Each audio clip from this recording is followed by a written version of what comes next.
یا رسول اللہ صلی اللہ علیہ وسلم. نبی کریم صلی اللہ علیہ وسلم نے ارشاد فرمایا میری امت کے علماء بنی اسرائیل کے انبیاء کی طرح ہوں گے. نبی کریم صلی اللہ علیہ وسلم کی جو امت ہے یعنی ہم ہمارے اندر جو اللہ نے اولیاء رکھے, اللہ کے جو نیک بندے ہیں, جو اللہ کی اطاعت کرتے ہیں, اللہ کی رضا والے کام کرتے ہیں, جو اللہ کے ولی ہیں. ولی کی جمع اولیاء ہے.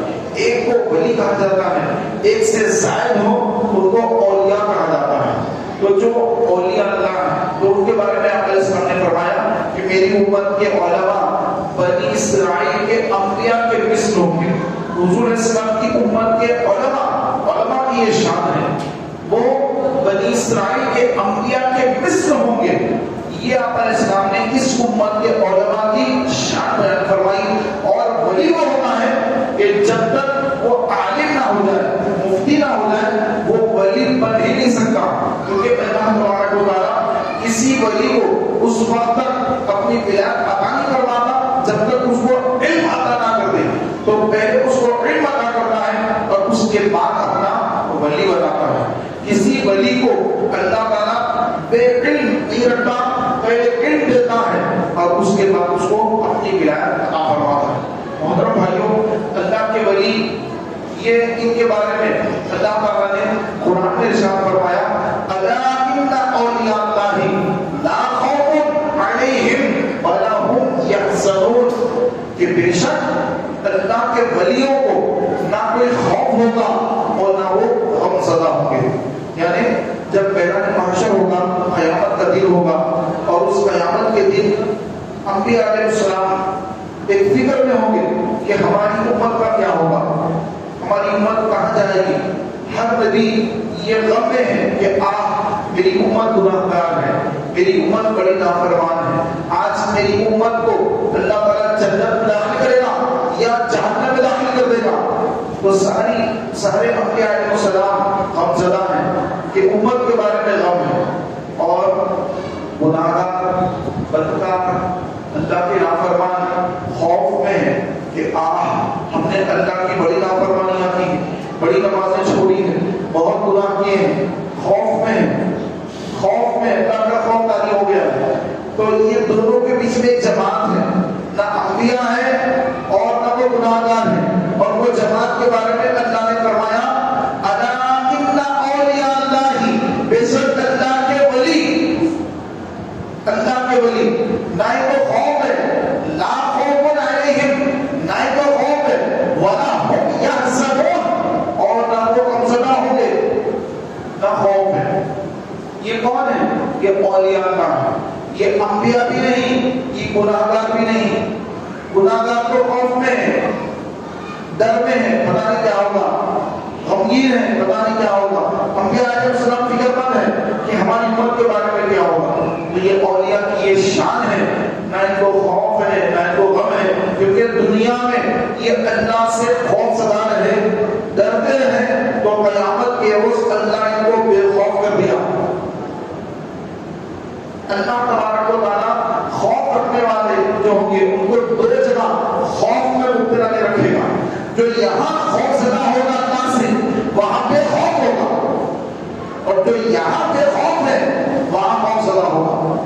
تو اللہ سے ڈرتا نہیں, نمازیں چھوڑ رہا ہے, روزے چھوڑ رہا ہے, گالی دیتا ہے, گناہ کرتا ہے, بے خوف بنتا ہے. کچھ وہ خوف نہیں, نہ خوف خدا سے روتا ہے, نہ خوف خدا سے کوئی گناہ چھوڑتا ہے, بس گناہوں پر زندگی گزار رہا ہے, بے خوف ہے.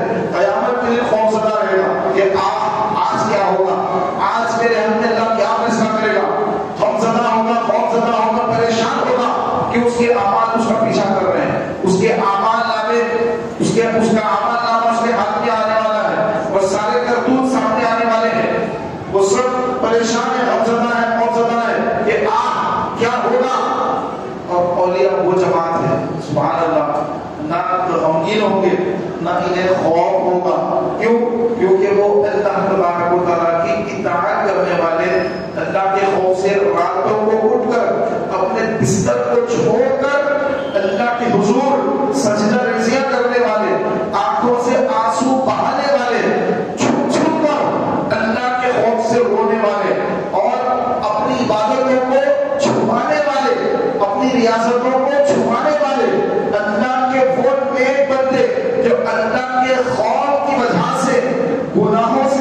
اپنے دامن کو آلودہ ہونے نہ دیا، اپنے آپ کو گناہوں سے بچایا، اپنی آنکھ کی حفاظت کی، اپنی زبان کی حفاظت کی، اپنے کانوں کی حفاظت کی، اپنے وجود کو اللہ کی نافرمانی سے روکا، نمازوں کی پابندیاں کی، قرآن کی تلاوت کی، ان کے دل قرآن کی تلاوت سے جگمگا رہے تھے دنیا کے اندر.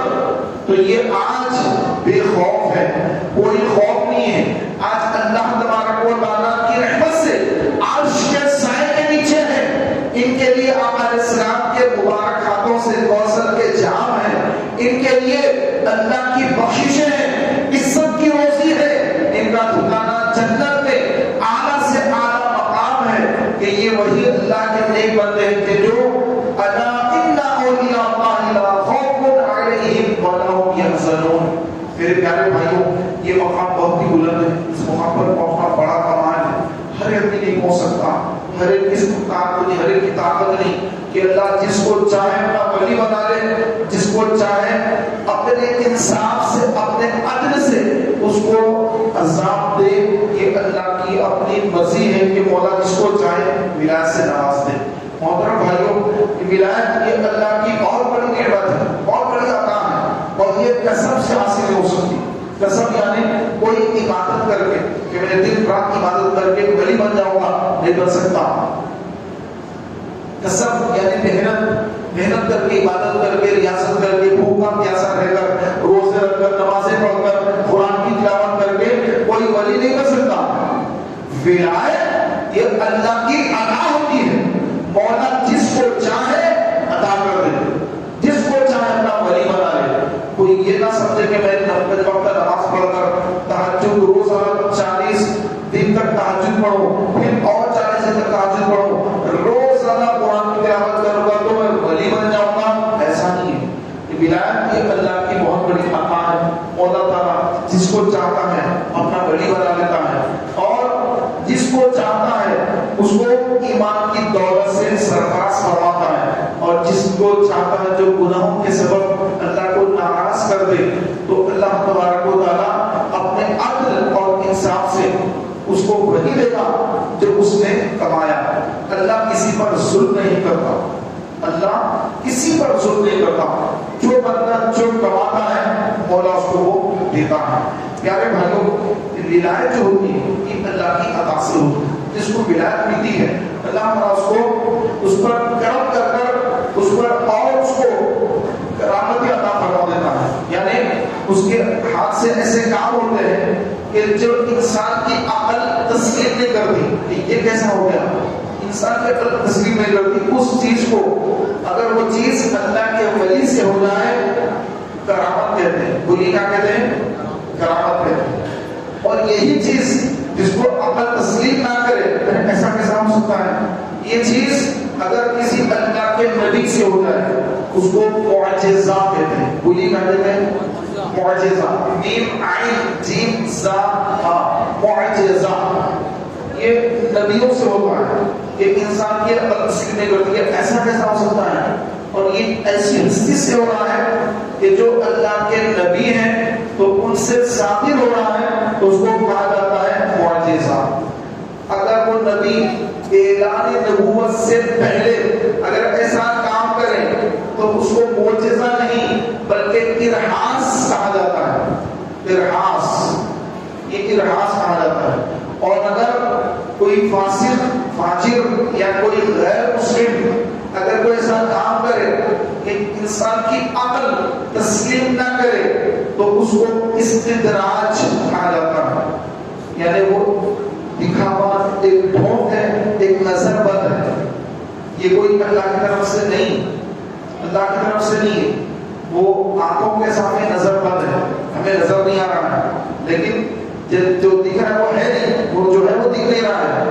اس کے اندر دھوکہ ہے. تو یہ دھوکہ کون دیتا ہے؟ یہ شیطان کی طرف سے ہوتا ہے. کہ کوئی آدمی بے نمازی ہے، داڑھی موٹا ہے، کلین شیو ہے، اور اس طرح کے شہودے دکھا رہا ہے. یوں کرتے سامنے یوں مونٹی بولتے اس میں جو ہے ہیرے موتی نظر آ رہے ہیں، کاجو بادام نظر آ رہے ہیں، فلاں نظر آ رہا ہے، یہ نظر آ رہا ہے. دیکھو تو پنج وقت نماز کا پابند نہیں ہے، گالی دیتا ہے زبان سے، جھوٹ بولتا ہے، شریعت کا پابند نہیں ہے. تو دیکھیں شریعت جو ہے سب سے پہلے شریعت ہے کہ جو اللہ کا ولی ہے وہ سب سے پہلے شریعت کا پابند ہوتا ہے. اگر شریعت کا پابند نہیں، نماز کا، روزے کا اور داڑھی کا اور دیگر جو واجبات ہیں اور سنت موقدہ ہے، اگر ان کا وہ اس پر عمل کرنے والا نہیں ہے تو وہ ولی نہیں ہے، کیونکہ اللہ کے رسول کی شریعت پر عمل پیرا نہیں ہے. تو ولایت کہاں سے ملتی ہے؟ ولایت تو اس کو ملتی ہے، اللہ تعالیٰ اس کو عطا فرماتا ہے کہ جس کو اللہ پسند فرمائے. جب اللہ جس کو پسند فرما لیتا ہے تو پھر اپنے محبوب کی سنتوں سے اس کو آراستہ کر دیتا ہے.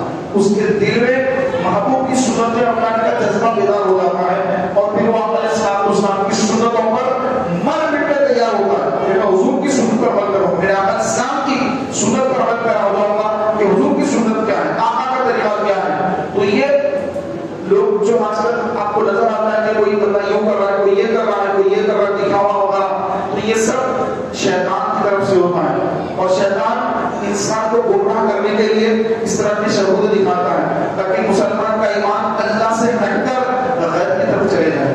اس کا یقین، اس کا ایمان، اس کا عقیدہ اللہ سے ہٹ کر شیطان کی طرف ہو جائے.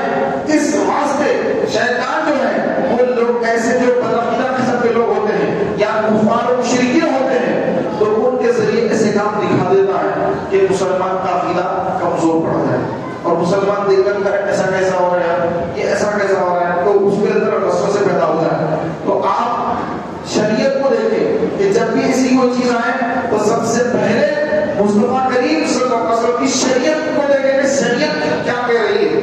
شریعت کس کو کہتے ہیں؟ قرآن اور سنت، یہ دونوں کا نچوڑ شریعت ہے. قرآن کی آیات اور احادیث مبارکہ، اس سے جو مسائل استعمال کیے جاتے ہیں، مسائل نکالے جاتے ہیں، تو اسی کو کہتے ہیں شریعت مصطفیٰ. سرکار نے جو فرمایا وہ شریعت ہے. ہم یہ دیکھیں جب کوئی ایسی بات آ جائے تو سب سے پہلے شریعت کو دیکھیں کہ شریعت کے کیا حکم ہے، شریعت کیا کہتی ہے. میرے پیارے بھائیوں، ہمارے جو اولیاء کرام ہیں، بزرگان دین ہیں، انہوں نے دین کی اتنی خدمت کی، اتنا دین کا کام کیا، مولا ان سے راضی ہو گیا. اب اس کے بعد حدیث پاک سن لیجیے آپ. نبی کریم علیہ السلام نے فرمایا کہ جب کوئی بندہ اللہ جس کو پسند کر دے اس کے بارے میں اللہ تعالیٰ جبریل کو بلاتا ہے کہ جبریل آؤ. جبریل علیہ السلام جو ان کی حد ہوتی ہے، آپ کو جانے کی اجازت ہے، حد ان کی سدرۃ المنتہا، تو وہ حد تک جہاں کی انٹری ہو سکتی ہے، جہاں تک اللہ نے رکھی ہے حد، وہاں تک وہ پہنچ جاتے ہیں. اللہ تعالیٰ فرماتا ہے کہ جبریل زمین پر وہ جو فلاں بندہ ہے وہ بندے سے ہم محبت کرتے ہیں، تم بھی اس سے محبت کرو اور زمین پر جاؤ اور زمین کے فرشتوں کو بھی کہو کہ فلاں جو بندہ ہے اس سے اللہ محبت کرتا ہے، میں جبریل بھی محبت کرتا ہوں، اے فرشتوں تم بھی اس بندے سے محبت کرو. اب اس کا شہرا آسمان میں ہو جاتا ہے، اس کا شہرا زمین میں بچ جاتا ہے اور یہ کون بجاتا ہے؟ اللہ تعالیٰ خود اس کا شہرا بجانے کا حکم دے دیتا ہے. جبریل امین اس کے بارے میں اعلان کر دیتے ہیں کہ جو فلاں بندہ ہے یہ اللہ کی بارگاہ کا مقبول بندہ ہے، اور وہ بندے کو خود پتہ نہیں ہوتا کہ وہ اللہ کی بارگاہ کا مقبول ہو چکا ہے.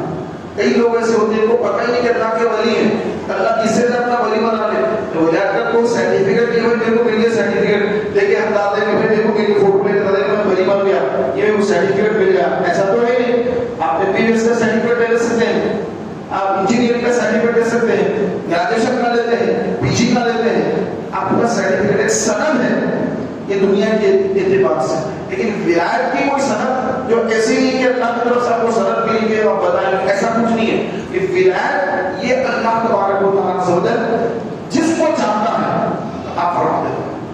حضرت بزرگ تھے، نام کا ذہن میں نہیں آ رہا، بشر آپ یہ رکھا ہوگا، یہ پہلے ڈرنک کرتے تھے، پیتے تھے، پی کے فل نشے میں جا رہے ہیں تو راستے میں وہاں پر آپ نے دیکھا کہ ایک پیپر پڑا ہوا ہے، کاغذ، اس پہ اللہ کا نام لکھا ہوا ہے.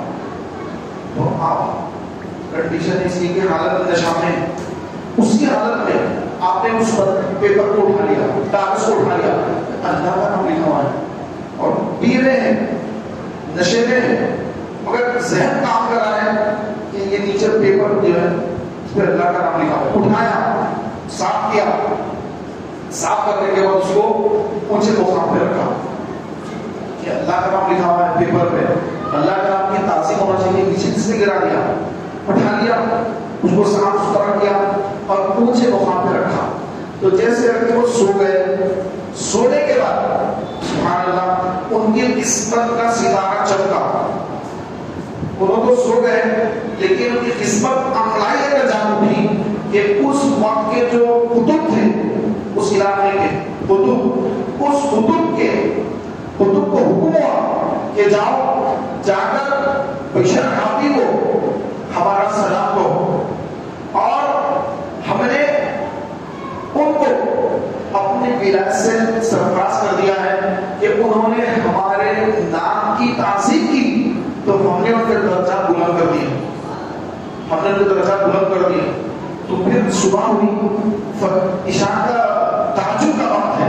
تہجد کے وقت پر وہ جو بزرگ تھے جن کے خواب میں یہ حکم ہوا، وہ بزرگ سیدھے آئے اور آ کر سارے اولیاء کو، اس وقت کے سارے اولیاء کو کہا کہ اب اس وقت سے اللہ کی طرف سے یہ اعلان مجھے کرنے کا حکم دیا گیا ہے کہ یہ بشر حافی جو ہے ان کو اللہ تعالیٰ نے اپنی ولایت سے سرفراز کر دیا ہے، سب ان سے فیضیاب ہو سکتے ہیں.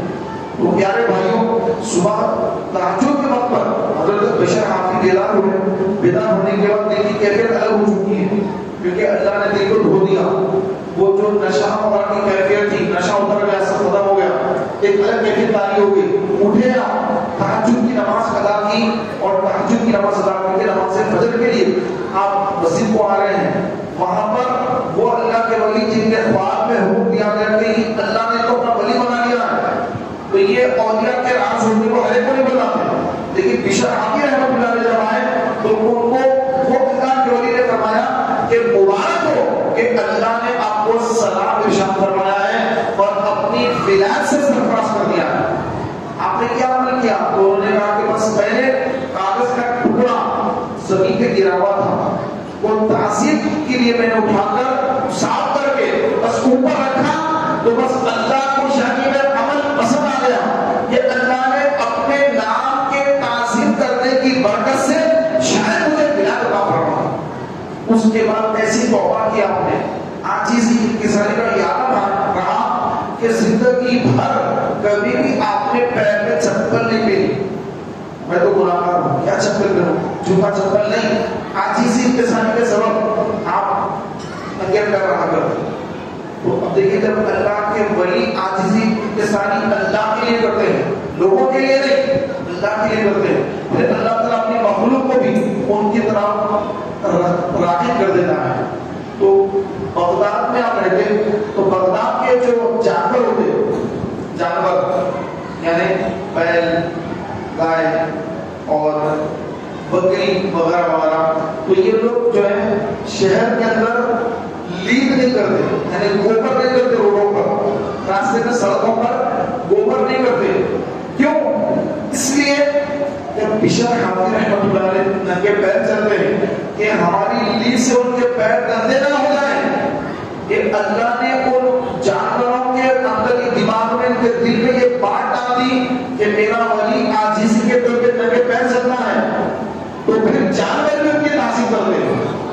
پھر جب آپ کا مثال ہوا کسی کو خبر نہیں مثال ہو گیا، اس کے بعد جانوروں نے زمین پر لیڈ کرنا شروع کر دی. پھر اللہ کے ولی کا گزر ہوا، انہوں نے جب دیکھا کہ جانور جو لیڈ کر رہے راستے اوپر، آپ نے اپنے مرید سے کہا جاؤ جا کے خبر لو، شاید بشر حافی کا انتقال ہو گیا، کیونکہ آج میں نے جانوروں کو زمین پر لیڈ کرتے دیکھا. پھر ان کے مرید گئے جا کر خبر ملی، تو وہاں پہ یہ خبر ملی کہ آپ کا رات میں وصال ہو گیا. تو اللہ والے بولتے ہیں جب وصال فرما جاتے ہیں تو ان کے وصال کی خبر جانوروں کو تک ہو جاتی ہے. جانور بھی ان کے وصال کے بعد پھر اپنی اصلی حالت میں آ جاتے ہیں جو تعظیم کرتے تھے، کیونکہ اللہ کے ولی اپنے اللہ کی بات میں پہنچ چکے ہیں، تو اب ان کا بھی معاملہ ختم ہو گیا. تو میرے پیارے بھائیوں، اللہ تبارک و تعالیٰ عز و جل ولایت جو عطا فرماتا ہے وہ محض اپنے فضل و کرم سے عطا فرماتا ہے، اور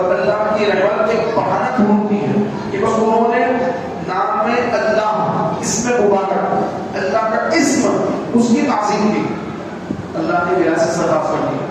ہم بھی غور کریں کہ ہمارے بھی راستے میں جو ہے بہت سارے راستے میں پیپر پڑے ہوتے ہیں، اخبار وغیرہ، یہ جو کارڈ ہوتے ہیں، شادی کا کارڈ بسم اللہ الرحمن الرحیم لکھا ہوتا ہے، محمد رسول اللہ رسول کریم لکھا ہوتا ہے، اور بھی قرآن کی آیت وغیرہ لکھی ہوتی ہے، حدیثیں لکھی ہوتی ہیں، حضور صلی اللہ علیہ وسلم کا لکھا ہوتا ہے. لیکن وہ لوگ جو ہے کئی سے بھائی روڈ پہ پھینک دیتے ہیں، کچرے میں ڈال دیتے ہیں، ردی میں پھینک دیتے ہیں.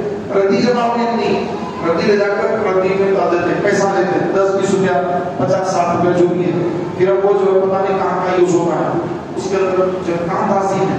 تو تعظیم اور تکریم اور احترام اور ادب یہ وہ چیز ہے کہ اللہ کو پسند آتی ہے، اور اللہ تبارک و تعالیٰ اس کے سبب سینکڑوں سال کی عبادت سے جو چیز حاصل نہیں ہوتی بس وہ ایک چیز سے حاصل ہو جاتی ہے. یہ سمجھنے کی ضرورت ہے. اسلام یہ ادب ہے، اسلام کا اندر تعظیم ہے، اسلام کا اندر محبت ہے. تو اللہ کی محبت، اس کے رسول کی محبت، اور ان کی وجہ سے ان اللہ کے رسول کی آل کی محبت، اللہ کے رسول کے اصحاب کی محبت، اور اس رسول صلی اللہ علیہ وسلم کی امت کے اولیاء ان سے محبت. تو یہ چیز جو چیز کے اندر آ جاتی ہے اس کا ایمان مکمل ہو جاتا ہے اور وہ کبھی گمراہ نہیں ہوتا. میرے پیارے بھائیوں، ادب مصطفیٰ، اللہ کے اسم کی تعظیم یہ انسان کو کہاں سے کہاں پہنچا دیتی ہے، اور بے ادبی توہین یہ انسان کو کہاں سے کہاں گرا دیتی ہے. شیطان یہ اتنے ہزاروں سال عبادت کرنے کے باوجود جنت کے اندر سے باہر نکل گیا. گناہ کیا تھا؟ تعظیم نبی نہ کر سکا. جب تعظیم نبی کا حکم ہوا کہ آدم کی بارگاہ میں سجدہ کر سو جاؤ تو سب نے سجدہ کر لیا، ابلیس سجدہ نہیں کیا. یہ جو اس کا تکبر تھا کہ میں بڑا ہوں، آگ اوپر جاتی ہے، میں آگ کا ہوں، آگ اوپر جاتی ہے. آدم مٹی کے ہیں اور مٹی اوپر سے نیچے آتی ہے، مٹی نیچے سے اوپر میں جاتی ہے. بھائی بندی ہے اس کی، یہ ایسا وہ ایسا یہ ایسا باتوں کا طریقہ نہ تھا. کوئی بات سمجھا تو جو الٹی بحث کرتے ہیں، تو سمجھنے کے شیطانی طریقے پہ عمل کر رہے ہیں. کوئی چیز سمجھا جا رہی کہ بھائی آپ ایسا کریے، ایسا کریے، ایسا کریے، ایسا کریے، ایسا کریے. کوئی بات سمجھا رہا ہے شریعت کی بات، نہ کہ اس کی بات سیکھ لیتے نہیں ایسا کیسا، ایسا بھی ہوتا، یہ ایسا بھی تو کر سکتے تھا. یہ الٹی بحث ہوتی ہے. آج کل یہ بہت ہو گیا. اگر کوئی بڑا چھوٹے کو سمجھائے تو چھوٹا سمجھنے کو تیار نہیں ہوتا اور الٹی بحث شروع کر دیتا ہے. تو اللہ تعالیٰ کی بارگاہ میں جب شیطان نے یہ الٹی ٹیڑھی کی باتیں شروع کی اور کہنے لگا کہ اے اللہ تو نے تو مجھے آگ سے بنایا اور آگ اوپر جاتی، آدم کو تو نے مٹی سے بنایا اور مٹی نیچے سے اوپر میں جاتی، اوپر سے نیچے آ جاتی، آگ اور اوپر جاتی، آگ اوپر جاتی، مٹی نیچے آتی. تو میں آگ کا بنا ہوں، اوپر جاتا ہوں، میں نیچے نہیں آتا، میں سجدہ نہیں کرتا. یہ شیطان، یہ خبیث، یہ ملعون، یہ اس کی بحث. تو اللہ نے اس کا کوئی جواب نہیں دیا، کوئی جواب نہیں دیا. نہیں ایسا نہیں ایسا، اسے کوئی جواب نہیں دیا اس کی بات. فرمایا کہ تم کافر ہو گیا، تم نکل جا، تم راجہ دربار ہو گیا، تم میری بارگاہ سے نکل جا، تم جنت سے نکل جا. اس کو نکال دیا اللہ تعالیٰ. تو آج پیارے بھائیوں، بڑوں میں نہ شفقت ہے، شفقت سے سمجھائیں گے چھوٹوں کو، ایسا نہیں ہے، سختی سے سمجھائیں گے، بولیں گے سختی رہے گی تو یہ چیز ختم ہوگا. اور چھوٹے کے اندر بحث مباحثہ، الٹی باتیں کرنا اور اپنے پورے جوابات تیار کر کے اپنے جواب میں جوانا، بولتے رہنا، تو یہ اسی کا خود کا نقصان ہوتا ہے اس سے. تو یہ شیطانی اصلت ہے. اور آدم علیہ السلام سے جب خطا ہوئی کہ آپ نے جب گندم کھا لیا تو پھر اللہ تعالیٰ کی بارگاہ میں رجوع کر لیا کہ اللہ مجھ سے غلطی ہو گئی. تو رجوع کر لینا آدم علیہ السلام کا طریقہ. اور بحث کرنا نہیں یہ ایسا نہیں ایسا ہے، یہ ایسا نہیں ایسا ہے، یہ جو اس طرح سے کہنا یہ ابلیس کا طریقہ اور یہ شیطان کا طریقہ اور یہ گمراہ لوگوں کا طریقہ. صحیح لوگوں کا طریقہ کیا ہے؟ جیسے غلطی ہو جائے تسلیم کرنا، اس سے غلطی ہوگی، اس سے غلطی ہو گئی. آدم علیہ السلام کا طریقہ بھی چل رہا ہے. جو بحث کر رہا ہے کہ میں یہ نہیں مانتا، میں یہ نہیں مانتا، نہیں ایسا نہیں ایسا، شیطان کے راستے پہ چل رہا. تو میرے پیارے بھائیوں، اسلام کی امت میں ایسے اولیاء پیدا فرمائے ہیں کہ جو بنی اسرائیل کے انبیاء علیہ السلام کے اندر جو کیفیت تھی اللہ نے ایسی کیفیت حضور اسلام کی امت کے علماء کے اندر رکھی، کیونکہ حضور کی امت کے علماء ہیں۔ تو اس میں سیدنا غوث اعظم ہے جن کی اتنی کرامت ہے کہ شاید ہی کسی دوسرے ولی سے اتنی کرامتیں ثابت ہوئی ہوں۔ کتنی کرامت ہے غوث اعظم سے، سرکار غوث اعظم سے اتنی کرامت۔ تو ایک صاحب بیعت ہونے کے لیے آئے، میں غوث اعظم کا مرید بنوں گا، آ گئے حضرت کے پاس، ایک دن 2 دن 3 دن بولے کہ بیعت تو ہوگا، لیکن ایک شرط یہ ہے کہ پہلے غوث اعظم کے اندر کوئی کرامت دیکھوں گا، اگر حضرت کوئی کرامت بتائے تو بیعت ہوں گا، کرامت نہیں بتائے بیعت نہیں ہوگا۔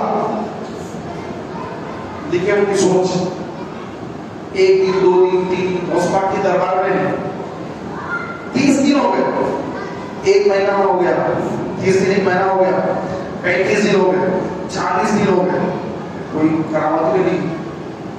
کیا کریں گے؟ کرامت ہی نہیں ملتی، بیعتوں میں فائدہ نہیں۔ کرامت دکھائے بیعت ہونا، کرامت کچھ نہیں، دیکھے 40 دن میں حضرت کے ساتھ رہا، کچھ بھی نہیں ہے، لیکن دیکھا کہ ٹائم خراب ہوا، ٹھیک ہے نکل گئے صاحب، جانے لگے۔ سیدھے غوث اعظم دیکھیں اور میں کہ کچھ اس کو بلا، تو لوگ گئے بولے سرکار غوث پاک بلا رہے ہیں آپ، بولے اچھا ٹھیک ہے، کرامت تو دکھائے نہیں، بلا رہے ہیں، چلو بات کریں گے کیا بات ہے۔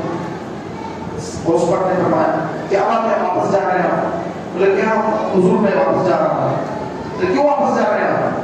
بولے کہ میں 40 دن آپ کے ساتھ رہا اور آپ کی صحبت میں رہا، بہت اچھا دکھا۔ اچھا آپ بیعت ہونے آئے تھے؟ غوث پاک نے بولا بیعت ہونے آئے؟ بولے ہاں بیعت تو ہونے آتا ہے، لیکن کوئی کرامت دیکھا تو بیعتوں کا ایسا سوچ کے آیا تھا۔ آپ نے فرمایا کوئی کرامت دے دیکھی، لیکن کوئی بھی کرامت نہیں دیکھی، کچھ بھی نہیں دیکھا۔ تو آپ نے فرمایا کیا تم نے مجھے کوئی سنت کو چھوڑتے ہوئے دیکھا؟ بولے نہیں۔ اس سے بڑی کرامت اور کیا چاہیے؟ اس سے بڑی کرامت اور کیا چاہیے؟ تو پیارے بھائیوں، سب سے بڑی کرامت یہ نہیں کہ ہوا میں اڑا ہے، پانی پہ چل رہا ہے، یہ کرامت نہیں ہے، یہ تو جادوگر بھی بتا دیتا۔ کرامت کیا ہے؟ غوث اعظم کی زبان سے سنیے، کرامت یہ ہے کہ بندہ نبی کریم صلی اللہ علیہ وسلم کی سنت پر عمل کرتے ہوئے زندگی گزارے، یہ سب سے بڑی کرامت ہے۔ آقا کی کوئی سنت چھوٹے نہیں اس سے، صبح اٹھتا ہے، تہجد کے ساتھ اس کی صبح شروع ہوئی، تہجد، پھر تہجد کے بعد تھوڑا آرام کیا، فجر کے بعد جس مقام پر فجر کی نماز ادا کی اسی مقام پر بیٹھ کر ذکر کرتا رہا یہاں تک کہ فجر کا وقت ختم ہوا اور عشاء کا وقت شروع ہو گیا۔ 20 منٹ ہو گیا عشاء کا وقت شروع ہو گیا، پھر 2 رکعت عشاء کی نماز پڑھی، اس کے بعد گھر آیا، پھر 9-10 بجے کے درمیان چارج کی نماز ادا کی، اس کے بعد پھر 10 کو تدریس، علم سیکھنا سکھانا، اس کام میں مشغول ہو گیا۔ اور اس سے ہٹ کر اگر روزگار کا معاملہ ہے تو روزگار کی طرف چلا گیا کہ کاروبار بھی کرنا ہے، کاروبار دیکھنا ہے۔ پھر ظہر کی نماز 5 جماعت، ظہر کی 4 سنت، پھر 4 فرض جماعت کے ساتھ، پھر 2 سنت و نفل، اس کے بعد پھر تیلونا یعنی تھوڑی دیر آرام کر لینا۔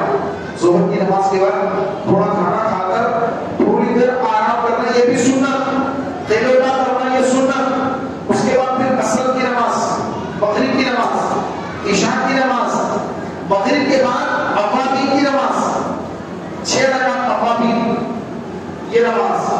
اور یہ تو نمازیں ہیں، اب اس سے ہٹ کر جب کسی سے گفتگو کر رہے ہیں تو سنت کیا ہے؟ آپ میں آپ ملا کے بات کرنا سنت نہیں ہے، جو ہم کر نہیں سکتے۔ اگر کوئی ہم سے بات کر رہا ہے جب تک اس کو دیکھیں گے نہیں تو بات نہیں کر سکتے، ہم ہٹ کے رستے سے۔ سنت کیا ہے؟ جب ہم کسی سے بات کر رہے ہیں تو اس کی آنکھوں میں آنکھیں ڈال کے بات کرنا یہ سنت نہیں ہے، بلکہ نگاہیں نیچے رکھ کے بات کرنا سنت ہے۔ نگاہیں آپ کی نیچے ہو، آپ بات کریں جی جی، پھر تھوڑی دیر اپنے چہرہ دیکھا، پھر نگاہیں نیچے کی بات کی، یہ سنت ہے۔ لیکن آج یہ سنت ختم ہوتی نظر آتی ہے۔ جس سے بات کر رہے ہیں حضرت آپ سے بات کر رہے ہیں، دیکھیے بیٹا ادھر دیکھیے، جب تک دیکھیں گے نہیں، ارے ہم موبائل میں ادھر دیکھ رہے ہیں ادھر، اور ادھر دیکھیے، جب تک دیکھے گا نہیں اپنی گفتگو شروع ہوتی نہیں. اور سنت مبارکہ یہ ہے کہ بات کر رہے ہیں تو نگاہ نیچی ہو، دونوں کی نگاہ نیچی ہو، دونوں بھی بات کر رہے ہیں ان کی نگاہ نیچی، ہم بات کر رہے ہیں ہماری نگاہ نیچی. یہ سنت آقا علیہ السلام کی. مصافحہ کر رہے ہیں، آقا علیہ السلام اس وقت تک اپنا ہاتھ واپس نہیں کھینچتے جب تک سامنے والا خود ہاتھ نہ چھوڑے. مصافحہ کیا، سامنے والے نے مصافحہ کیا، حضور کے سامنے بارگاہ میں آقا کے مبارک ہاتھ کا اس نے جو ہے بوسہ لے لیا، ہاتھ سے مصافحہ کیا. جب تک وہ حضور کا ہاتھ نہیں چھوڑتا سرکار اس کا ہاتھ نہیں چھوڑتے. ایسا نہیں کہ اچھا نہیں کر گیا ہاتھ پیچھے کھینچ لیا، نہیں، اسی کے ہاتھ میں ہاتھ رکھنا. جب تک وہ نہ چھوڑے آقا اس کا ہاتھ نہیں چھوڑتے. جب وہ خود چھوڑ دیتا پھر آقا علیہ السلام اس کا اپنا ہاتھ دوبارہ کا اپنے قریب فرما لیتے. پیارے محترم بھائیوں، سرکار اسلام کبھی بھی اگر مڑ کر دیکھنا ہو تو اپنا چہرہ پر سر مبارک کو موڑ کر پیچھے نہیں دیکھتے، خود پورا پیچھے پلٹتے. یہ سنت، ایسا نہیں کہ وہ دیکھتے، یہ سنت نہیں. پہلے پڑھے یہ سنت ہے. سنت کیا ہے؟ آپ کو پیچھے دیکھنا ہے تو پورا پلٹنا ہے، آپ کا پورا جسم پلٹ جائے، پوری باڈی پلٹ جائے. یہ سنت. بہت ساری سنت نبی کریم علیہ السلام. آقا نے فرمایا کہ 3 حصے کر لو کھانا کھانے کے، ایک پانی سے بھر لو، ایک حصہ کھانے سے بھر لو، ایک حصہ ہوا کے لیے چھوڑ دو. اگر ایسا بندہ کر لے کئی بیماریوں سے بچ جاتا ہے. کئی بیماریاں اس کے قریب ہی نہیں آتی، بیماریوں سے محفوظ. لیکن پیٹ بھر کے کھانے کے بعد جو نئی نئی بیماریاں جنم لیتی ہیں وہ سنت سے محرومی کا سبب ہوتی ہے، اس کی وجہ سے بیماریاں پیدا ہوتی ہیں. تو پیارے بھائیوں، بہت سے آسان نے فرمایا کہ تو نے مجھے 40 دن دیکھا، 1 دن 2 دن 3 دن 40 دن تو نے مجھے دیکھا، کیا شریعت کو چھوڑ کر، سنت کو چھوڑ کر کیا میرا کوئی عمل رہا؟ اس نے کہا کہ حضور نے آپ کا تو ہر عمل، ہر قدم آپ کا عین شریعت کے مطابق رہا، سنت کے مطابق رہا. تو آپ نے فرمایا کہ اس سے بڑی کون سی کرامت چاہیے مجھے؟ آگے بڑھ کر فوراً ہاتھ دے دیا، حضور مجھے بیان کر لیجیے. تو میرے پیارے بھائیوں، یہ ہوا میں اڑ جانا، یہ طرح طرح کے شبود دکھانا، یہ سب جو ہے دکھاوا ہوتا ہے.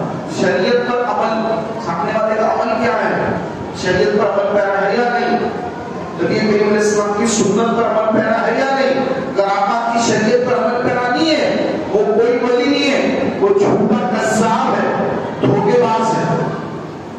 دیکھتے ہیں آپ ہاتھ میں جو ہے بہت سارے انگوٹیاں ہوتی ہیں، 4 انگوٹیاں ادھر، 4 انگوٹیاں ادھر، یہ لمبے لمبے لٹکے ڈال دیے.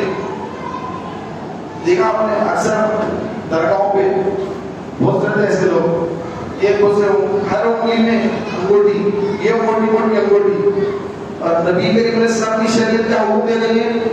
ایک انگوٹی ہو، وزن کتنا؟ 4.5 ماشے سے کم وزن ہو. یہ 4 انگلیاں 8 انگلیوں میں، یہ جو انگوٹیاں پہن رہے ہیں یہ ہاتھوں میں کڑے، ہاتھوں میں کڑے ہیں، یہ ہاتھ میں 4 کڑے، یہ ہاتھ میں 4 کڑے انگوٹیاں، اور پھر پیر میں بھی کڑے وغیرہ ڈال لیے، اور یہ چوٹیاں بن لی عورتوں کی جو شباہت. یہ کوئی ولی نہیں ہے، یہ سب دھوکے باز، یہ سب فراڈی، لوگوں کو دھوکہ دینے والے، قذاب، دھوکے باز، جھوٹے قسم کے لوگ. اور پبلک بھی کتنی ہماری بھولی بھالی ہے، جو بھی اگر وہ شبودہ باز دکھتا اس کے پیچھے بھاگتے. اور جو شریعت پہ عمل کرنے والا ہے وہ ایک عالم دین ہے، حافظ قرآن، عالم دین، حافظ میں عالم دین ہے، اس سے دور بھاگتے. ارے مولانا یہ نہیں کرنا، یہ نہیں کرنا بولتے. ان کے پاس چلو کہ یہ بھی ایسا کرے ہو جائے گا، یہ ایسا کرے ہو جائے گا. ارے کہاں سے ہوگا؟ تیرا عمل خود شریعت کے مطابق نہیں ہے، تو ایسا بولنے سے کیسا ہو جائے گا؟ کسی کے بولنے سے کچھ نہیں ہوتا ہے. شریعت کے مطابق پر عمل کرنے سے اللہ راضی ہوتا ہے. جب اللہ کسی سے راضی ہو جاتا ہے تو پھر مولا تبارک و تعالیٰ فرماتا ہے کہ ہم جس سے راضی ہو جاتے ہیں اس کا ہاتھ بن جاتے ہیں، اس کے پیر بن جاتے ہیں، اس کی آنکھ بن جاتے ہیں، اس کی زبان بن جاتے ہیں، اس کے کان بن جاتے ہیں. کیا مطلب؟ کیا مطلب؟ کا جو بھی کام ہے، اس کا جو کام کرنا ہے وہ اللہ کی طرف سے، وہ اس کے پیر اس کی طرف چلیں گے جس میں اللہ کی رضا ہوگی، اس کی آنکھیں وہی دیکھے گی جس میں اللہ کی رضا ہوگی، اس کے کان وہی سنیں گے جس میں اللہ کی رضا ہوگی، اس کی زبان وہی بولے گی جس میں اللہ کی رضا ہوگی، الغرض اس کا اٹھنا بیٹھنا چلنا پھرنا سونا کھانا پینا ہر کام عین شریعت کے مطابق ہوگا۔ شریعت اس کو کہتے ہیں، شریعت کی پابندی اس کو کہتے ہیں، اور یہ اللہ جس کو چاہتا ہے عطا کر دیتا، اس کے بعد پھر وہ بندہ بلندی پر پہنچتا ہے، نہ کہ یہ وہ شمولیت دکھانے سے کوئی واہ واہ کر دے، کوئی تعریف کر دے، اس سے کچھ نہیں ہوتا ہے، یہ دھوکہ ہے۔ یہ لوگوں کی جو تعریف ہے، یہ تعریف کرنے والے کے بارے میں آپ علیہ السلام نے فرمایا کہ تمہارے منہ پہ جو تمہاری تعریف کرے اس کے منہ پہ خاک ڈالو تو تمہیں گمراہیت کی طرف لے جا رہا ہے۔ آپ لوگ تعریف کر رہے ہیں، ارے آپ تو کیا ہے بھائی، آپ تو بلائیں، آپ تو بلائیں، ضرورت نہیں ہے تعریف کی۔ یہ جو تعریف کرنے والا ہے نا، یہ آپ کو دھوکہ دے رہا ہے، اس کے منہ پہ خاک ڈالو، یعنی اس کے منہ پہ مٹی مارو اس کے منہ پر۔ اور سیدنا فاروق اعظم کیا فرماتے ہیں، میرا دوست وہ ہے جو میرے عیب مجھے بتائے، میری غلطیاں مجھے بتائے، میری کوتاہیاں مجھے بتائے، وہ میرا دوست ہے۔ اور سرکار علیہ السلام نے کیا فرمایا کہ جس نے کسی کو لوگوں کے سامنے اس کی اصلاح کی، گویا اس نے اس کو ذلیل کر دیا، اور کسی نے اس کو تنہائی میں اس کی اصلاح کی، اس نے اس کو مزین کر دیا اور اچھا بنا دیا اس کو۔ تو کبھی بھی کسی کی اصلاح کرنا ہے تو لوگوں کے سامنے نہیں، مجمع میں نہیں، پورا گھر بیٹھا ہوا، خاندان بیٹھا ہوا ہے، گھر کے سارے لوگ بیٹھے ہوئے ہیں، اب آپ کو نصیحت دے رہے ہیں سب کے سامنے، یہ غلط ہے۔ مجمع بیٹھا ہوا ہے، ایک کو بول رہے ہیں کہ ایسا مت کرو، یہ مت کرو، 10 کے سامنے 20 کے سامنے، یہ غلط ہے۔ دیکھیے آپ نے اسے غلط کر دیا، اچھا ٹھیک ہے، اکیلے میں اس کو بلا کر بڑی محبت سے خلوص کے ساتھ نیت یہ ہو کہ اے اللہ میں تیری رضا کے لیے اس کا کر رہا ہوں، نہ کہ اس کی بے عزتی کرنے کے لیے، اکیلے میں تنہائی میں محبت کے ساتھ اس کے دوست بن کر اس کو ایسا محسوس ہوگی کہ مجھ سے محبت کرتا ہے۔ اب اس کو آپ اس کی غلطی بتائیں کہ آپ نے جو یہ کیا ایسا آپ نے نہیں کرنا چاہیے تھا، آپ کو یہ کرنا چاہیے تھا کہ یہ شریعت کا حکم ہے، ایسا کرنا ہے، طریقہ یہ ہے اس کا، آپ ایسا کر رہے تھے، لیکن لوگ چیز کا بول رہے ہیں، میں اکیلے میں اس آپ کو سمجھا رہا ہوں، اس کو سمجھ میں آ جائے گا کہ ہر ایسا تھا، مجھے نہیں معلوم، تو وہ بولے گا ٹھیک ہے میں نیکسٹ ٹائم ایسا نہیں کروں گا، اصلاح ہوگی اس کو سمجھ میں آ گیا کہ یہ تو کیا ہے، اکیلے میں اصلاح کیا ہے، اس کو مزین کرنا ہے، ایک ہیرے کو تراشنا ہے، تراشا جا رہا تیار ہو رہا ہے، آپ اس کو تیار کر رہے ہیں، لیکن سارے لوگوں میں اس کو بتا رہے ہیں ارے ایسا نہیں کرنا، یہ ایسا کرنا، ایسا کرنا، سارے لوگوں میں اس کو بے عزت کر رہے ہیں، غلطی سے ہوئی، لیکن آپ کیا کر رہے ہیں، آپ اس کو اور بے عزت کر رہے ہیں۔ تو یہ طریقہ نہیں، طریقہ کیا ہے، اکیلے میں اس کی اصلاح کرنا، اس کو سمجھانا، اس کو بتانا، یہ اصل اصلاح یہ ہے، اکیلے میں اصلاح ہو۔ پیارے محترم بھائیوں، جو لوگ غوث اعظم رضی اللہ تعالیٰ عنہ آپ سے محبت کرتے ہیں تو اللہ تبارک و تعالیٰ عز و جل اس ولی کی محبت کو ضائع نہیں کرتا، اس کی محبت ضائع نہیں ہوتی، اس کو اس کا اجر دنیا اور آخرت میں ملتا ہے۔ پیارے بھائیوں، ایک بزرگ تھے، ان کے سامنے ایک بات ہوئی کہ اصل کیا بات ہے کہ جب ہم قرآن کی حدیث کی باتیں کرتے ہیں، شریعت کی باتیں کرتے ہیں، نیند آتی ہے، جمائی آتی ہے، نیند آتی ہے، اور جب گناہ کی بات ہو، شراب کباب کی بات ہو، رقص و سرور کی بات ہو، ناچ گانے وغیرہ وغیرہ وغیرہ کی بات ہو تو نیند غائب، جب قرآن و سنت کی بات ہوتی ہے بڑی نیند آتی ہے۔ تو بزرگ نے جواب دیا، فرمایا کہ جب اللہ اس کے رسول کا ذکر ہوتا ہے، قرآن تلاوت ہوتی ہے، قرآن کا حدیث کا ذکر ہوتا ہے، تو جنت کی کھڑکیاں کھلتی ہیں، ٹھنڈی ہوائیں آتی ہیں، اس لیے بندے کو نیند آنا شروع ہو جاتی ہے۔ نیند آنا شروع ہو جاتی ہے. آپ دیکھیں جہاں شفا پڑا ہوا ہے تو لوگ جمعے کے دن بھی آپ دیکھیں لوگ ڈھول کے لیتے بیٹھے رہتے ہیں. بیان کے لیے وہ ڈھول پاتا ہے. کیوں؟ آنکھیں بند کیوں؟ جنت کی کھڑکیاں جو کھلی ہوئی ہیں, ہوائیں جو آ رہی ٹھنڈی ٹھنڈی, تو نیچے چھوڑ کے اے سی کے سامنے بیٹھا ہے, ٹھنڈی ہوا کی, کولر کی, اے سی کی, تھوڑی دیر میں آپ کو سمجھ آئے گی نہیں آئے گی, ٹھنڈی ہوا کی. کوئی اگر کوئی جو ہے آپ گرم جگہ پہ کھانا بن رہا ہے, کھانا بن رہا ہے, بھاپ آ رہی ہے, جا کے بیٹھیے, نیند آئے گی, دیکھیں ہاں ہاں وہ کرتے بیٹھے کا بندہ. کیوں؟ ارے گرمی بھی کھا کے نہیں آ رہی صاحب, لو آ رہی, یہ انگار, یہ آگ ہے. چولہے کے سامنے بیٹھیے, آپ کو معلوم ہوگا کہ کیسی گرمی ہو رہی. جب گناہ کی بات ہوتی ہے, شراب کی, زنا کی بات ہوتی ہے, بدکاریوں کی بات ہوتی ہے, گناہ گاروں کی بات ہوتی ہے, تو شیطان خوش ہوتا ہے اور جہنم کی کھڑکیاں کھلتی ہیں, گرم ہوائیں چلتی ہے, تو لوگوں کی جو ٹھنڈک سے جو نیند آنا تھا وہ نیند غائب ہوتی ہے, آدمی الگ ہو جاتا ہے. کیوں؟ جہنم کی کھڑکی کھل رہی ہے, گرم ہوا آ رہی ہے. کہاں سے نیند آئی بھائی؟ نیند تو جماعتی جب ٹھنڈی ہوائیں آ رہی ہو. تو پیارے بھائیوں اب غور کریں کہ کسی کو کہا ہے چلیے اجتماع میں جاؤ, آپ بھی آئیے, تو وہ آنے سے لے بڑی نیند آتی, بیٹھے بیٹھے نیند آتی, کا اللہ ہوتا میں باہر بیٹھوں گا, مسجد میں نہیں آتے باسو, باہر بیٹھے رہتے ہیں.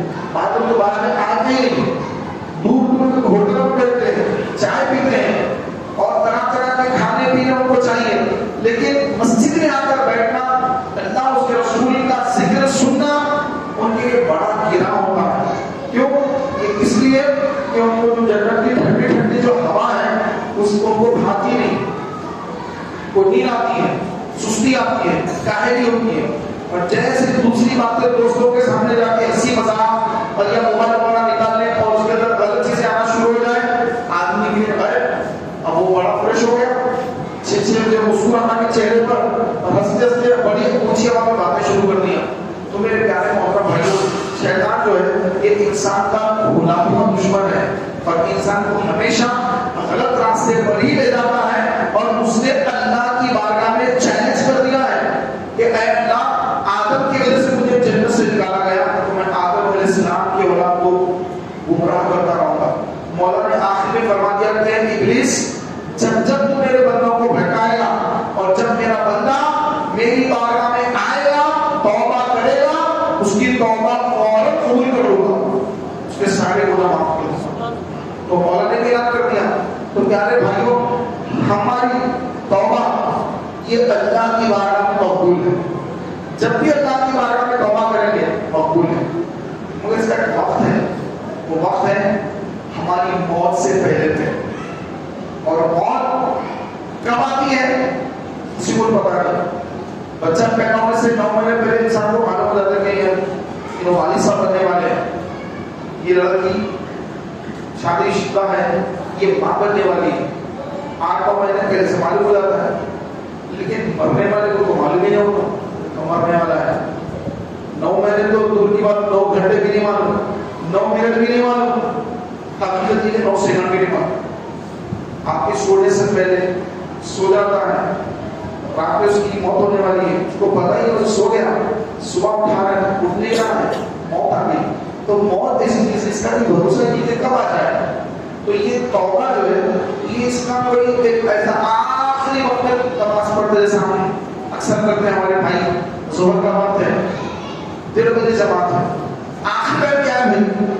آخری ٹائم 4 بجے تک پڑھ سکتے, 4:30 تک نہیں پڑھ سکتے, اور پڑھ سکتے. اچھا 4:25 تک سلام پھیر دیا تھا, آخری تک دیکھتے ہیں بس, اکثر دیکھا گیا. تو پیارے بھائیوں, موت کے لیے آخری وقت میں توبہ کرو گا کہ سوچے, اور موت پہلے آ گئی, توبہ ہوئی نہیں, اب کیا, اب کیا, آخری وقت میں کہیں سوچے, پتہ ہی نہیں کہ آخری وقت کون سا ہے, تو توبہ کب کریں گے؟ اگر توبہ نہ ہوئی, انتقال ہو گیا, اب اس کی توبہ نہ ہونے کے سبب اس کا عذاب جو ہوگا وہ کیسے برداشت ہو سکتا, ہم سے برداشت نہیں ہو سکتا. اس لیے فرمایا گیا کہ توبہ میں کبھی تاخیر مت کرنا, جب گناہ ہو جائے اسی وقت ایک نیکی کرنا کہ تمہارا وہ گناہ وہ تمہاری نیکی کو ختم کر دے. وہ جو گناہ کر لیا وہ گناہ ختم کرنا کیسا؟ فوراً اس کے پیچھے نیکی کرنا. ایک گناہ ہو گیا,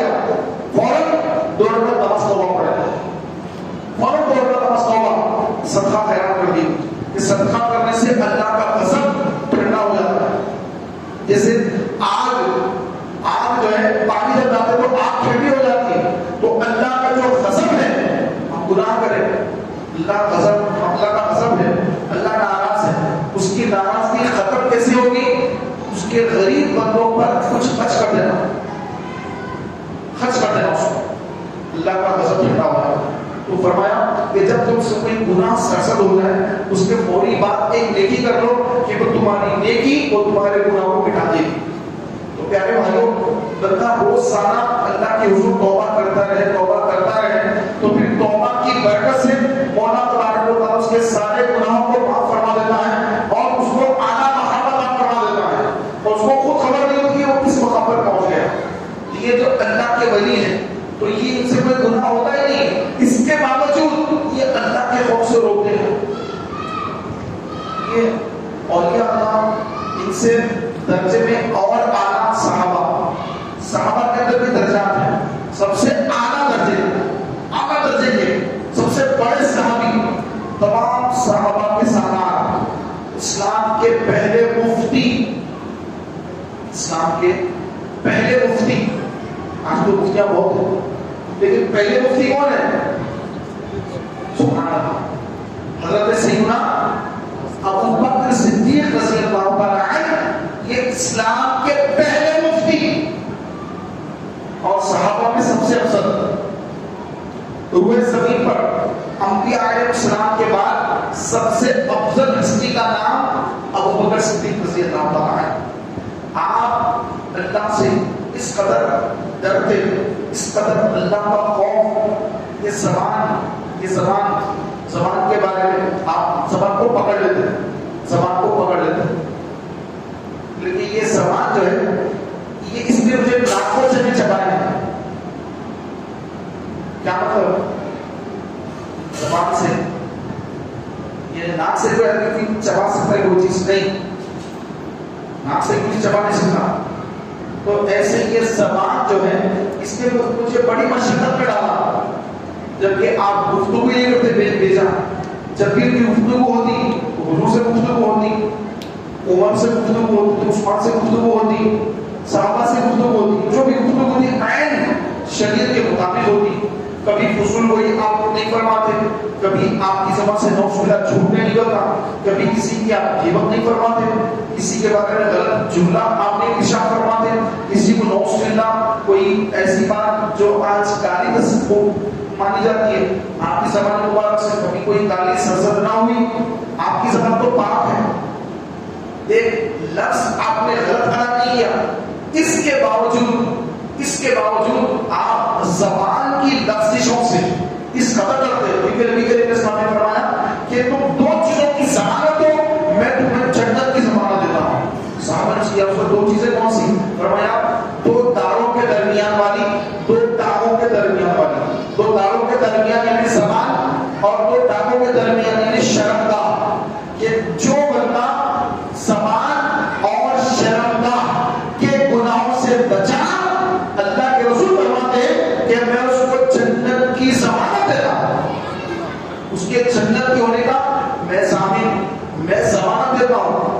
اپنی زبان کو گناہوں سے بچائیں، اپنی شرمگاہ کو گناہ سے بچائیں، جہاں جس کا استعمال ہے وہاں اس کا استعمال کریں۔ بیوی کے ساتھ جو معاملہ ہے وہ بیوی کے ساتھ رکھیں، اس سے ہٹ کر اور نہیں استعمال کرے گا حرام۔ اور زبان جب کچھ بولے تو شریعت کے دائرے میں بولے، سچ بولے، زبان سے ہر بار جو بھی الفاظ ادا ہو کہ یہ تول کے بولے کہ یہ میدان معاشرے میں بھی اس کا میں نے جواب دینا ہے، بولوں یا روکوں، تولے پہلے یہ الفاظ یہ میدان معاشرے میں اس پر پہلے لفظ آئے تو پہلے تولے پھر بولو۔ یہ مشہور ایک مقولہ ہے، جب آدمی بول دیتا ہے وہ زبان کی نوک سے نکل گئی بات، اب اس کی نہیں رہی بات، اس کی زبان سے نکل گئی، اب وہ دوسروں کے پاس چلی گئی۔ تو اس لیے فرمایا علیہ السلام نے کہ جو زبان کی ضمانت ہے، ان سے جھوٹ نہ بولے، غیبت نہ کرے، ماں باپ کا دل نہ دکھائے، کسی مسلمان کا دل نہ دکھائے، یہ زبان کا غلط استعمال نہ کریں، شرمگاہ کا غلط استعمال نہ کریں، وہ جنتی۔ شرمگاہ کا صحیح استعمال کریں۔ شادی ہو گئی، میاں بیوی ساتھ میں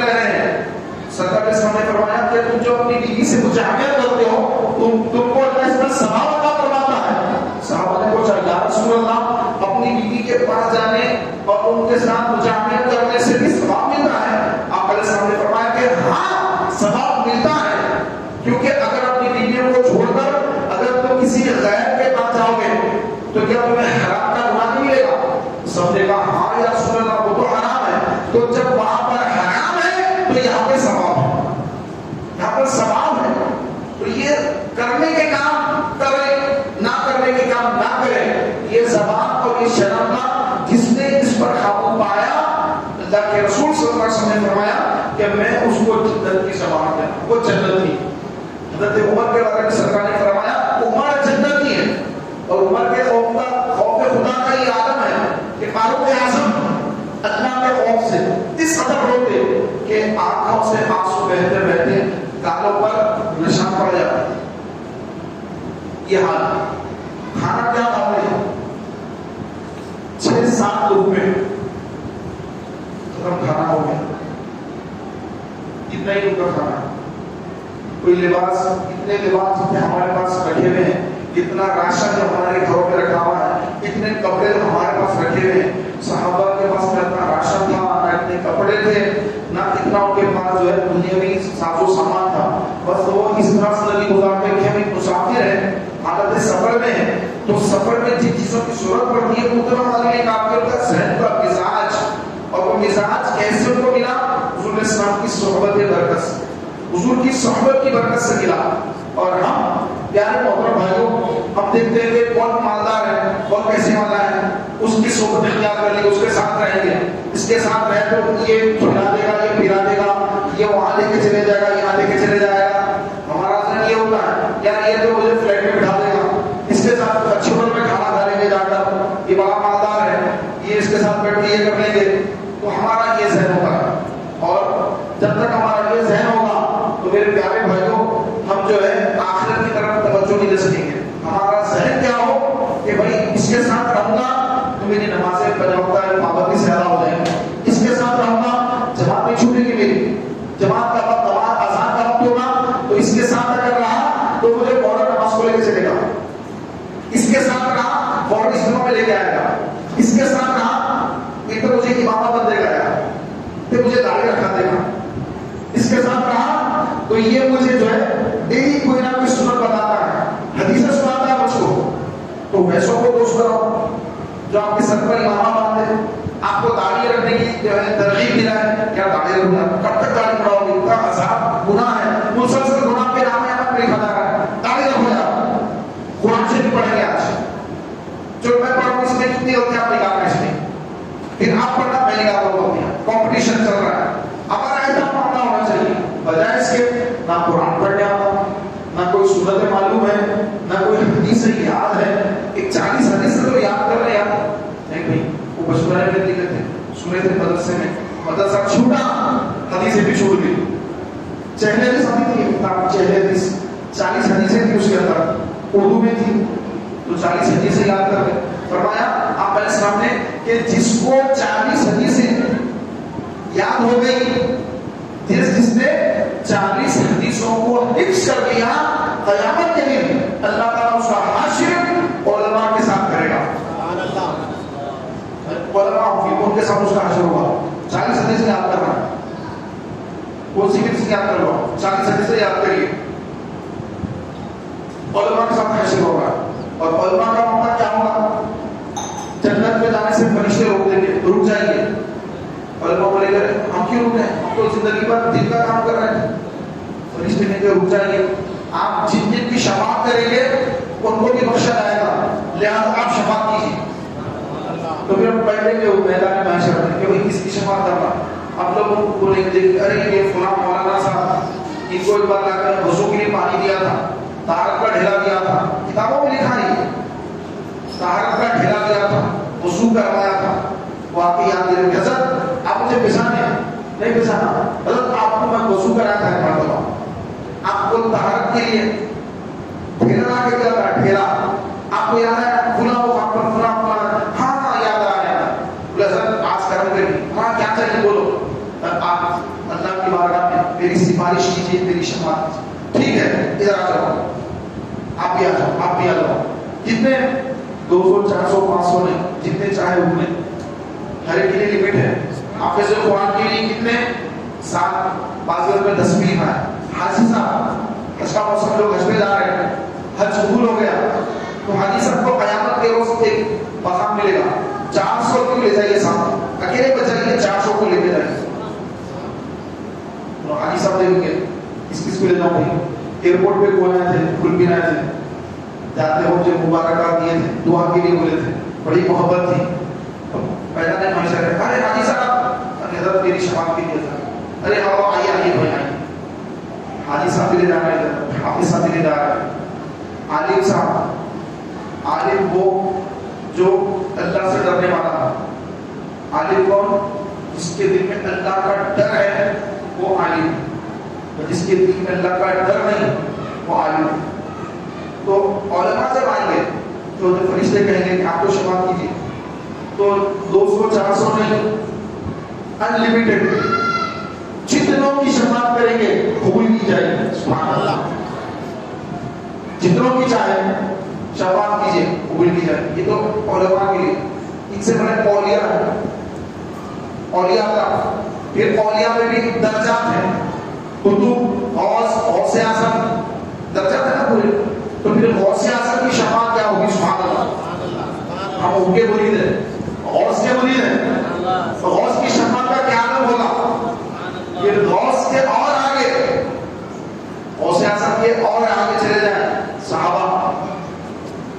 پھر تو مولا علی کے چاہنے والے ہیں, ہمارا سلسلہ مولا علی پہ پہنچتا ہے. ہم تو علی والے ہیں, عثمان والے ہیں, عمر اور ابو بکر والے ہیں. تو پھر ان کی شفاعت کا کیا عالم ہوگا؟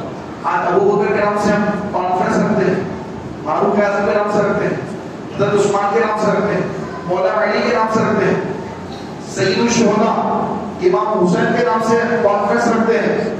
ان کے نام لیوا ہیں, ان کے چاہنے والے, ان کے نام پر خرچ کرتے ہیں, ان کے نام پر گھنٹوں بیٹھ جاتے ہیں, کام چھوڑ کر بیٹھ جاتے ہیں.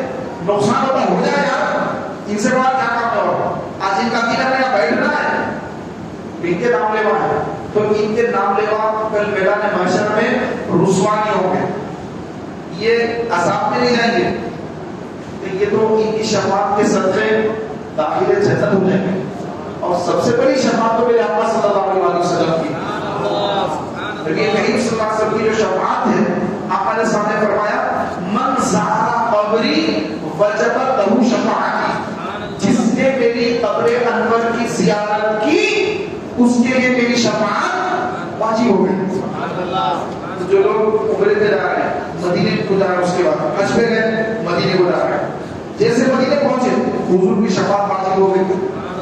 اور آج جو بظاہر حاصل ہو رہی ہے, ہم تو بڑے غم میں جا کے سلام پیش کریں گے, یا رسول اللہ بس آپ کا دیدار ہو جائے. لیکن سرکار کو اپنی قبر انور سے دیکھ رہے ہیں, یہ ایک الگ بات ہے کہ ہم کو دیکھ نہیں سکتے.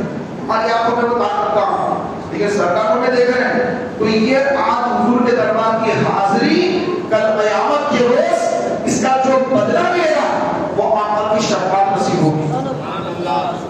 تو میرے امام احمد رضا نے کیا خوب فرمایا, کیسے آقاؤں کا بندہ ہوں رضا, بول پالے تیری سرکاروں کے. سرکار بھی ہے, صدیق اکبر بھی ہے, فاروق اعظم بھی ہے, عثمان بھی ہے, علی بھی ہے, کتنے صحابہ ہیں, کتنے اہل بیت ہیں, ہمیں سب سے محبت ہے. تو کیسے آقاؤں کا بندہ ہوں, وہ بھی میرے آقا, یہ بھی میرے آقا. کیسے آقاؤں کا بندہ ہوں رضا, بندہ یعنی غلام. جب ایسی جب بات آتی ہے کیسے آقاؤں کا بندہ, آقا کا بندہ ہوتا ہے, بندے سے مراد کیا ہوتی ہے؟ غلام. جب اللہ کا بندے سے مراد ہوتی ہے اللہ کا بندہ, یعنی وہ خالق کے مخلوق, وہ پیدا کرنے والا, یہ پیدا ہونے والا. تو معنی الگ ہوتے ہیں, لفظ الگ ہے, لفظ ایک کے معنی الگ ہو جاتے ہیں. سمجھ آ رہا ہے؟ کیسے آقاؤں کا بندہ ہوں رضا, یعنی کیسے آقاؤں کا غلام ہوں. بول پانے میں بھی سرکاروں کے, امام حسین کے بھی بول پانے ہیں, امام حسن مشتبہ کے بول پانے ہیں, صحابہ کے بول پانے, ان کے غلام. یہ امام فرما رہا ہے, وقت کا مجدد فرما رہا ہے. تو ہم کو ان کی بھی شفاعت ملے گی کیونکہ وہ اللہ کے ولی ہیں. اور زمانے میں ہزاروں ولی ہوتے ہیں, مجدد ہزاروں نہیں ہوتے, چندوں پہ. ایک زمانے میں ہزاروں اولیاء آتے ہیں لیکن ہزاروں مجدد نہیں ہوتے. ایک دور میں 2 3 4 انبیاء ہو سکتے ہیں, تو مجدد بھی ہو سکتے ہیں, لیکن ہزاروں نہیں ہو سکتے.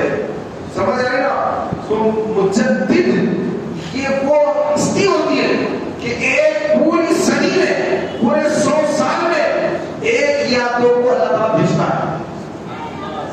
امام احمد رضا حضرت مجدد افسانی شیخ احمد فاروقی زرندی رحمۃ اللہ تعالی یہ بھی مجدد. پیارے بھائیو اہل سنت جماعت میں آپ کو سارے اولیاء اللہ ملیں گے, سارے بزرگان دین ملیں گے. الحمدللہ ہم ان کے غلام ہیں, ان کی نسبت ہم کو حاصل ہے. اگرچہ کہ ہمارے اعمال اچھے نہیں, ہم ہر عمل میں کوتاہی کرنے والے, لیکن ہماری نسبتیں ہیں. اللہ ہماری نسبتوں کو سلامت رکھے, ان کی محبت کو سلامت رکھے. پیارے بھائیو وسوسے بھی آتے لوگوں کو, وسوسے. آج لوگ پوچھتے ہیں حضرت مجھے ایسا وسوسہ آ رہا, ایسا وسوسہ آ رہا, تو خطرناک وسوسے آتے لوگوں کو. تو سرکار صلی اللہ علیہ وسلم کی بارگاہ میں بھی صحابہ ہیں, عرض کرتے ہیں کہ یا رسول اللہ ہمیں ایسے وسوسے آتے ہیں کہ ہمارے جسم کو اینچوں سے کاٹ دیا جائے, ہمارے جسم کو ٹکڑے ٹکڑے کر دیے جائیں, لیکن ایسے وسوسے ہم کو نہ آئے. آپ علیہ السلام نے فرمایا وسوسے کیسے بھی آئے اس وقت تک تمہاری گرفتی ہوگی جب تک تم اس پر عمل نہ کرو یا پھر اس کو زبان پر نہ لاؤ. جب تک زبان پر نہیں لائیں گے, عمل نہیں کریں گے, صرف دل میں وسوسہ آنا, کیسا بھی وسوسہ آنے دو, تمہارے ایمان کے اندر کوئی خلل پیدا نہیں ہوگا. کیسا بھی وسوسہ آنے دو, کچھ نہیں ہوگا. اور وسوسہ کیوں آتا ہے؟ شیطان کی طرف سے. اور وسوسہ آ کیوں رہا ہے؟ چور کہاں آتا ہے؟ جہاں مال ہوتا ہے. تو وسوسہ کہاں آتا ہے؟ جہاں ایمان ہوتا ہے. تو جس کے پاس ایمان ہوتا ہے شیطان ڈاکہ ڈالنے والا ہوتا ہے, اس کے دل میں خطرناک وسوسے ڈالتا ہے. کر ارے ایسا آپ بھی سوچ رہے ہیں ایسے وسوسے کیوں آ رہے ہیں, کاش میں مر جاتا, میں مرنا اچھا تھا, ایسے وسوسے مجھے نہیں آ رہا تھا. کیسے خطرناک وسوسے آئے میرے دماغ میں کہ یا اللہ میرے کو موت دے دے گا کہ وسوسے نہ آئے. تو انسان چاہتا ہے کہ وسوسے سے نہ آئے, لیکن آتے وسوسے. تو یہ وسوسے کیوں آ رہے ہیں؟ ایمان ہے ہمارے پاس, ایمان کا چور, ایمان کو لوٹنے والا, ڈاکہ ڈالنے والا, ڈاکو شیطان یہ وسوسے ڈال رہا ہے. تو کیا کرنا؟ کچھ بھی نہیں کرنا, بھول جانا اس کو. دماغ میں آ رہا ہے نکال دینا, زبان پہ تو لانا ہی نہیں ہے, دل و دماغ میں آ رہا ہے نکال کے پھینک دینا. اعوذ باللہ من الشیطان الرجیم پڑھنا, تو کر دینا, وضو کر لینا اور توجہ ہٹا دینا, ختم. تو میرے پیارے بھائیوں اللہ تبارک و تعالیٰ عز و جل نے مسلمان کے لیے جو شریعت مطہرہ رکھی ہے یہی اس کی کامیابی کا راستہ ہے. اس راستے کو چھوڑ کر دوسرے کوئی راستے پہ جائے گا ناکام نامراد ہوگا, دردناک عذاب کا مستحق ہوگا. اور آج کے اس پرفتن دور میں ہمارے نوجوان بچیاں, ہمارے نوجوان بچے, ان کے لیے آج شریعت کو سامنے رکھ کر ان کو دین سکھانا ہم پر لازم ہو چکا ہے, فرض ہو چکا ہے. ان کو شریعت کی باتیں بتائیں. بالغ ہو گئے بچے تو ان کو وضو کے مسائل, غسل کے مسائل اور پاکی ناپاکی کے مسائل, کہ کپڑے کی حالت میں ناپاک ہو جاتے ہیں, پیشاب کا کپڑا نکل گیا, کپڑا ناپاک ہو گیا, تو کتنی حد تک ناپاک حالت میں نماز پڑھ سکتے ہیں اور کتنی حالت میں نماز نہیں پڑھ سکتے, یہ مسئلے کو بتائیں. ان کو شرم کی وجہ سے چھوڑ نہ دے. احترام ہو گیا, بچہ نوجوان ہو گیا, اس کو احترام ہو گیا, اب وہ شرما کر کے کسی سے پوچھو تو ادھر ادھر نہ جائے, اس کا باپ اس کو سمجھائے. کوئی شرم کی بات نہیں ہے, شریعت سکھا رہا ہے, کوئی شرم کی بات نہیں ہے اس کے اندر. تو وہ اپنے بچوں کو شریعت سکھائے, اپنے بھانجے بھتیجے وغیرہ وغیرہ جو بھی ہیں ان کو جو ہے ایک اچھے انداز میں, کوئی مذاق نہیں, سیریس ہو کر محبت کے ساتھ ان کو دینی مسائل سکھائیں, سمجھائیں اور اپنا دوست بنائیں. دوست بنائیں. آپ کا بچہ آپ کا بیسٹ فرینڈ, اچھا دوست, آپ کا چھوٹا بھائی آپ کا پکا دوست. نہیں میں بڑا ہوں, چھوٹا ہے, اکڑنے کا نہیں, محبت سے سمجھانے کا نہیں, تاکہ چھوٹا بھائی بھی صحیح رہے. پڑوسی چھوٹے بچے ہیں, ان کو ڈرانا دھمکانا نہیں, آپ ان کو دوست بنائیں گے. آپ ایسا ہے ایسا کر لیجیے, آپ ایسا ہے ایسا کریے. میں کتنا سے سمجھاتے مولانا, بس سمجھاتے, کچھ بھی تکلیف ہوگی وہ آپ کو بولے گا سب سے پہلے. پھر آپ شریعت کے مطابق اس کی صحیح رہنمائی کریں گے تو پھر وہ بچے گا. ورنہ غلط لوگوں کی صحبت میں بیٹھا, غلط کام کر دیا, آپ ڈر رہا, ابا کو بول رہا, ابا تو گھر سے نکال دیتے, ان کو تو بولتا نہیں, کس کو بولے گا؟ دوستوں کو بولے. جو بالکل ناسمجھ ہوتے ہیں، ان کی عقل ابھی کامل نہیں ہوتی، وہ غلط مشورہ دیتے ہیں، ان کو سمجھ میں آتا ہی غلط ہے، تو دیں گے بھی غلطی مشورہ. تو پھر آپ ایک اپنے قریبی، اپنے بھائی سے، اپنے بیٹے سے آپ دور ہو جائیں گے اور اس کی دوری کا غم آپ کو مرتبہ تک ستائے گا. ہمارا گھر دبی پورے میں تھا پہلے، تو ہمارے گھر کے پاس ایک آپ تھے، چھوٹے تھے ہم لوگ بھی، ان کے بھی 2 بچے تھے، چھوٹے چھوٹے بچے تھے. تو جو بڑا بچہ تھا وہ بچہ جو ہے امتحان میں فیل ہو گیا، ایگزام میں فیل ہو گیا. ایگزام میں فیل ہو گیا تو ڈر گیا، ابا بہت مارتے ایسا. تو دوستوں سے پتا نہیں مشورہ کیا کیا کیا، تو دوستوں نے اس کو کیا مشورہ دیا نہیں معلوم، وہ گھر چھوڑ کے بھاگ گیا. 10th کے بچے کتنے ہوتے ہیں؟ 12 13 14 سال، 13 14 سال کا بچہ 10th فیل ہو گیا. تو ابا کی مار، ابا کی جو ہے چھڑی، اس سے ڈر کر ابا کی ڈانٹ ڈپٹ، ابا کا غصہ کیسے فیس کرو، نہیں، گھر چھوڑ کے چلا گیا. ماں کا رو رو کے برا حال. اور اس کے بعد ابھی تک بچت لے نہیں چلے گیا ختم. تو یہ کئی بات سالی بات ہو، اپنے بچوں کو مارتے ہیں، پیٹتے ہیں، ڈراتے، دھمکاتے، گالی گلوچ کرتے، اپنی اولاد کو گالیاں دیتے. بعض لوگ مائیں اپنے بچوں کو کوستی ہیں. سرکار نے سامنے فرمایا کہ کس کو کوسو مت، بددعا مت کرو، کہ اگر قبولیت کی گھڑیاں ہوئی اور وہ دعا تمہاری اولاد کے حق میں اگر وہ تمہاری بددعا قبول ہو گئی، پھر تم بعد میں کیا کرو گے؟ تم رو گے بعد. تو منع کیا گیا بددعا دینے سے، مارنے پیٹنے سے، سمجھا کے بتانے کو کہا گیا. مارنا کب ہے؟ مارنے کا بھی پیریڈ بتایا سرکار نے اسلام. ایک کون سے پیریڈ پہ مارنا اور کون سے پیریڈ پہ نہیں مارنا. کب مارنا؟ جب مارنا جب وہ نماز نہ پڑھے تو ڈرانا.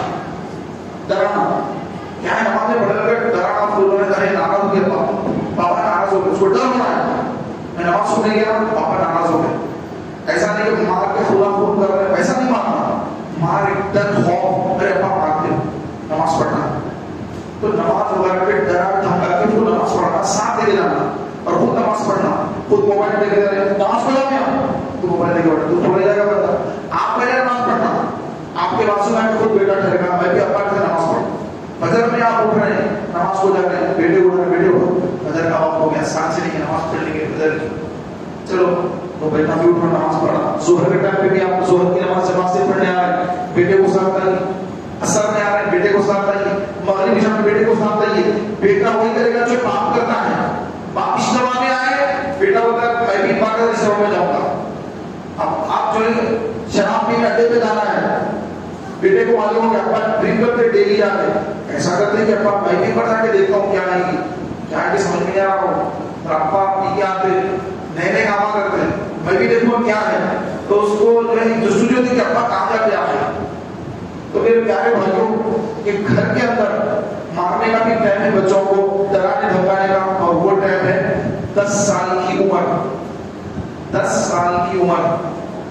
سرکار نے سامنے فرمایا 7 سال میں بچوں کو نماز کا حکم دو، 10 سال کے ہو جائے مار کے پڑھاؤ.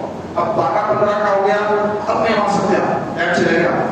اب ماریں گے، ڈرائیں گے، دھمکائیں گے، بھاگ جائے گا. بیٹا روک مت دے کر میں یار نہیں، اب میں پڑھاؤں گا، یہ ریٹ بھی ابا کی بھی آ گئی. اور جب ہمیشہ ڈراتے دھمکاتے گھر چھوڑ کے جانا پڑا، وہاں جا کے رہتا ہوں، وہاں جا کے رہتا ہوں، بچہ وہاں سے نکل جائے گا. اس کو وہ مارنے کا پھر ختم ہو گیا، آپ کا دوست بنانے کا پھر آ گیا. 10 سال تک ڈرا سکتے، مار سکتے، 12 13 14 میں آ گئے نہیں، آپ پھر اچھے دوست ہیں، آپ کے ساتھ رہے گا، ورنہ بھڑک جائے گا اور پھر زندگی پر آپ روئیں گے. تو میرے پیارے بھائیوں، شریعت کی روشنی جو ہوتی ہے یہ ایسی گہری روشنی ہوتی ہے، اس سے دنیا بھی کامیاب ہوتی ہے، خبر بھی کامیاب ہوتی ہے، خبر میں بھی کامیابی ہے، میدان محشر میں بھی شریعت کی روشنی سے کامیابی ہے، اور اللہ کی بارگاہ میں سرخروئی اور اللہ کو راضی کرنے والی ہوگی شریعت. تو اس کو مضبوطی سے تھام لیجیے. اس کا جو شریعت کا جو حکم ہے وہ ہمارے لیے حرف آخر ہے. یہ حکم ہے، بس ہم کو اس پہ چلنا. اگر کوئی بندہ یہ کر لے پھر وہ زندگی میں کبھی ناکام نہیں ہوگا. کبھی ناکام نہیں ہوتا جو شریعت کو سیکھ کر عمل پیرا ہو جاتا ہے۔